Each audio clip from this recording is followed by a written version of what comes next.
So we're going to go ahead and start module 55 in the check your understandings for that module. So this is the introduction to costs section. So in the first problem, it says that there's only one, and it's check your understanding number one. It's about Alicia and an apple pie roadside business.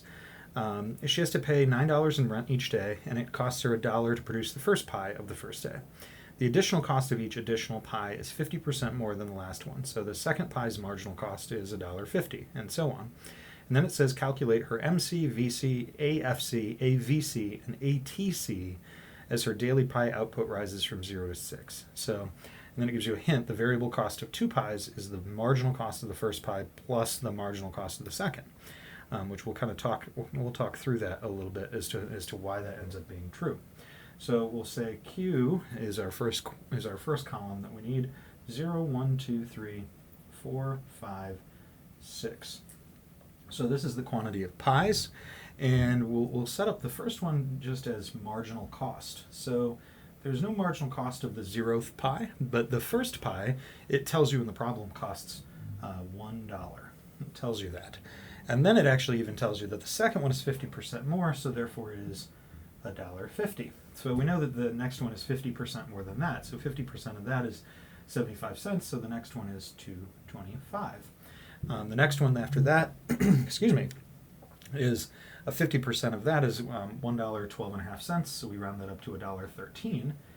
So that would be $3.38 for the marginal cost of the fourth pie.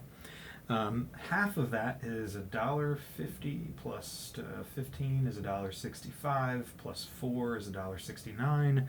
So $1.69 plus 4.38 is thereabouts is going to be about 5.06, and then because it's not $1.69, it was like $1.68 and a fractional amount there.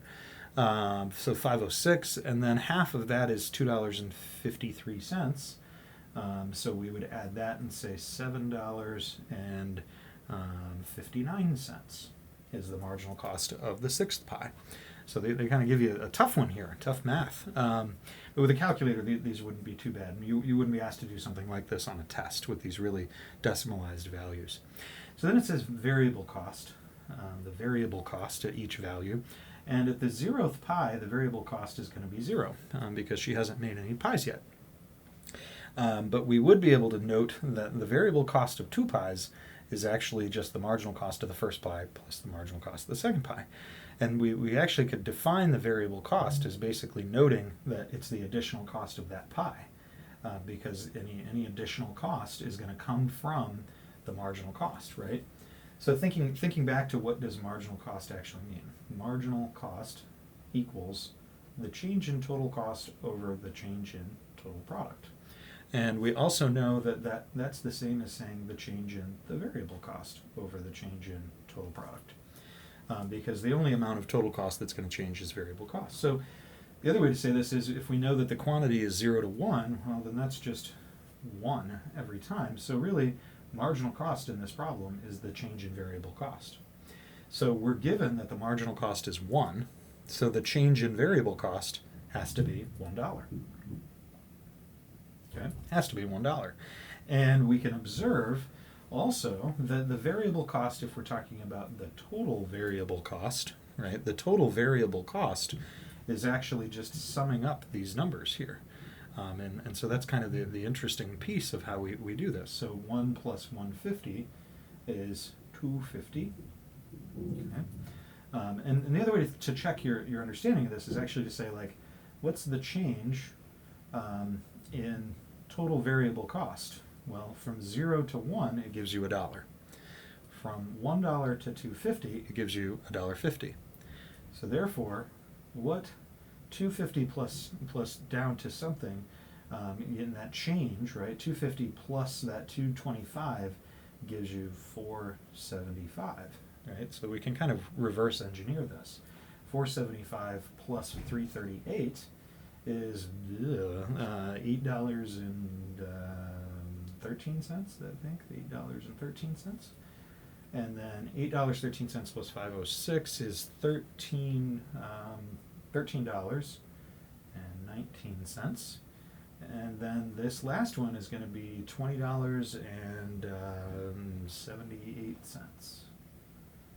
We're just adding these values every time, and that's because of this principle that the changing variable cost is the marginal cost. So the change every single time one of these is actually telling us the marginal cost. So again, this problem is interesting because it's testing you to work backwards.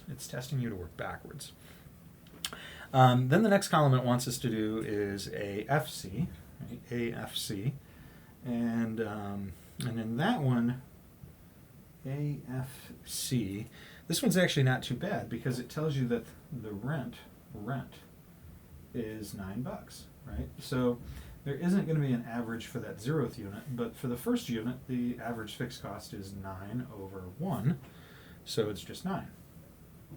And the average fixed cost for the second unit is 9 over 2, so it's $4.50. Average for the third is 3. 9 over 4 is $2.25. I had to think about that. $2.25.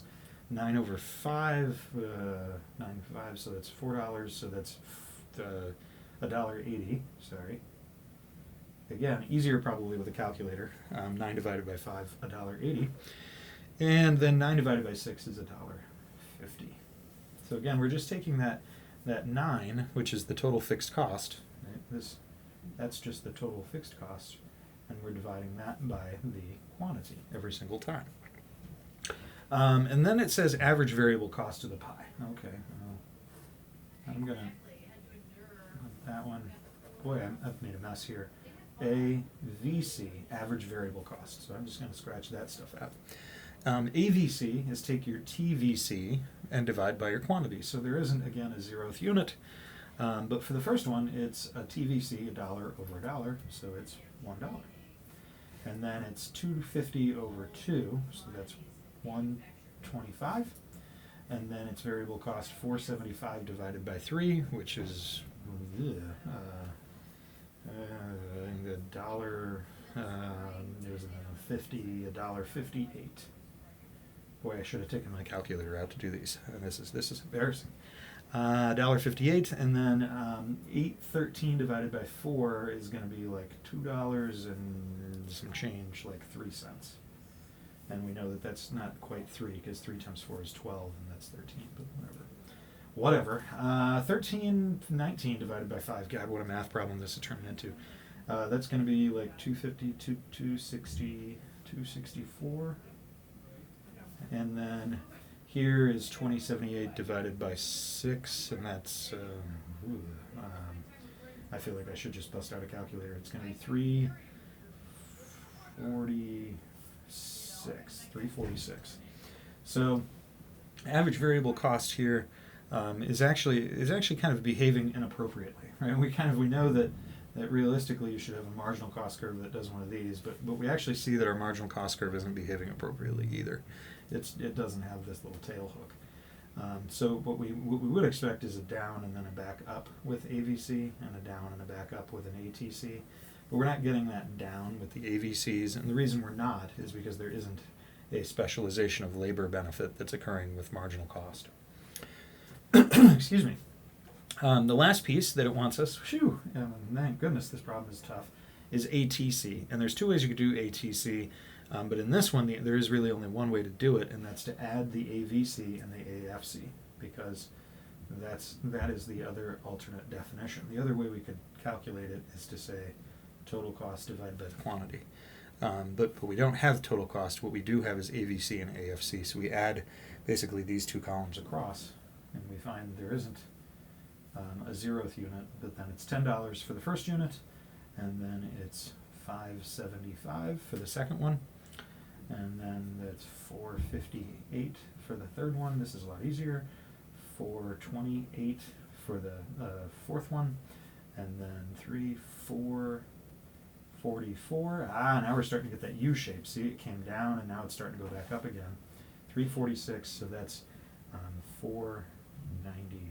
So we are getting a U-shaped ATC, is what we'd expect. Whew! My goodness, part A. That was part A. Done. Part B says, indicate the range of pies for which the spreading effect dominates and the range for which the diminishing returns effect dominates. And so there's a couple of ways to think about it, but the spreading effect is essentially saying like the range where ATC is going down, and the diminishing returns effect is where ATC is going back up. Because ATC is going to go down where ATC is going down because AFC is decreasing. So we're spreading out this cost over more units. The diminishing returns effect is the idea that as you keep adding more inputs, you'll get less output, and so your marginal cost will rise, and that pulls the ATC back upwards again. So the other way to think about this, the simple way, is to go, okay, what's the range where ATC is going down? What's the range where ATC is going up? And the spreading effect is the first part. So this is the spreading, and this is the diminishing returns range. So we look here and we go, okay, this is the range from the 0 to the 4, is where we would say we're like 1 to 4, because technically they aren't making 0. So for part B, we'd say 1 to 4 is the spreading range, and 5 to 6 is the diminishing range, because that's where it starts to go back up again, is here. Right? From here on, it starts to go back up again. Then part C, what's Alicia's minimum cost output? Okay, right here, 4. It's the fourth one. That's her lowest cost output. That's not normally something that we really care about, but the minimum cost output is 4 because ATC is lowest there. Explain why making one more pi lowers her ATC when output is lower than the minimum cost output. So like, why does adding another pi bring the ATC down here?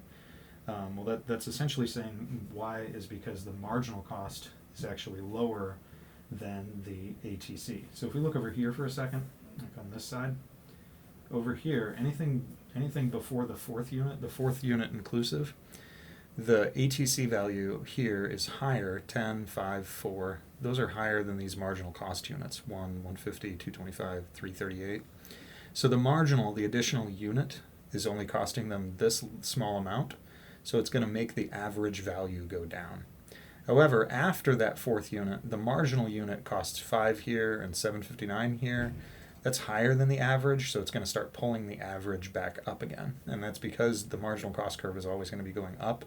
So at a certain point, it's going to start pulling this average value up. And it happens that it starts to pull it up when the marginal cost number crosses through the minimum of the ATC number. So similarly, that's explaining why one more unit beyond the ATC, beyond it, raises it, is because MC is higher. So that's kind of a short version, but it's essentially saying like MCC is greater than ATC, so increases ATC. And then when the MC is less than ATC, so that's what brings the ATC down. So this is in like the spreading range, and that's in the diminishing range. So you could say, like, because in the diminishing range, this range, the later range, is where the MC is greater than the ATC, and so that's what's going to pull the ATC up. So this is kind of a tough problem there. My goodness. Let's take a look at the multiple choice questions, and let's hope that they're a little bit more straightforward, shall we? Number 1, when a firm's producing 0 output, total cost equals fixed cost. So number 1 is just knowing that TC plus TC equals VC plus FC.